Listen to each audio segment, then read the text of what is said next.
Hello again, Guardians. Okay, so here I am on my other hunter and other hunter, um, and I am going to run this one through a few activities just to get it some better looking gear, only because it's running around in blue stuff and common and rare stuff, and it's like gross looking. Anyway, and I noticed something, and it was just kind of struck me as odd. Um, I'm still in the middle of the Cosmodrome campaign, Guardian Rises.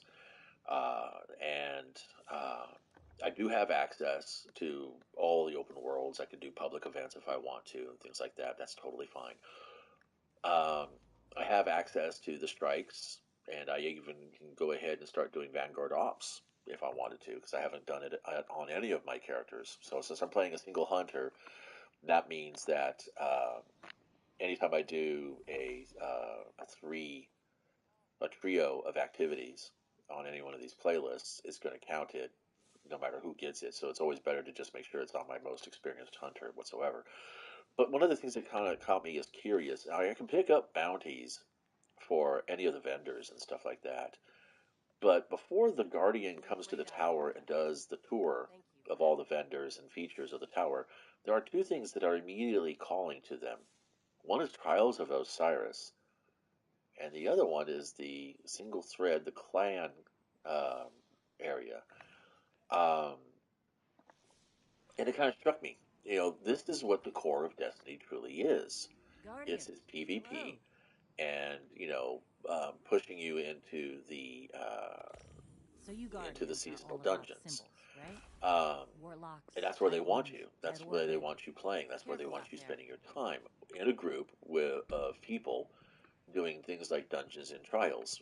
You can freelance in trials, and you can LFG for the dungeons, but it just kind of strikes me as that you can see what the intent of the game is, what the drive of the game is. Like, you pick up Skyrim, and I've played Skyrim enough to realize that the whole story of the Skyrim is that you are playing the Dovahkiin. You don't make your own character. You can customize what the Dovahkiin looks like and even name it differently.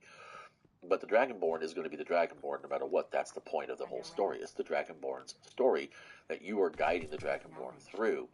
Uh, so it's a dark ride. It's a railroad if you think about it in terms of Dungeons and Dragons or role playing games in general. It's a railroading adventure. You don't really have an open sandbox, as opposed to something like, say, Minecraft, which is literally dropped in the middle of a sandbox. You have an end game goal to get to the end and kill the Ender Dragon. That's part of one of the achievements you can do, but you can play the entire game without ever doing that. When it comes to Skyrim, you really can't unlock all the potential of your character until you finish the main quest, and that would be, killing Alduin and becoming the full Dragonborn, and then, from there, write your own destiny. I think it's interesting.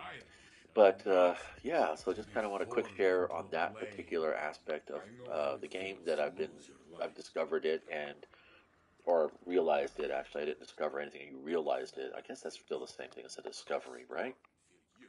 Oh, look at this! I can abandon it. I have no interest in doing the duality dungeon, honestly. I mean, it might be fun eventually, but it's not like it's going to go anywhere too soon.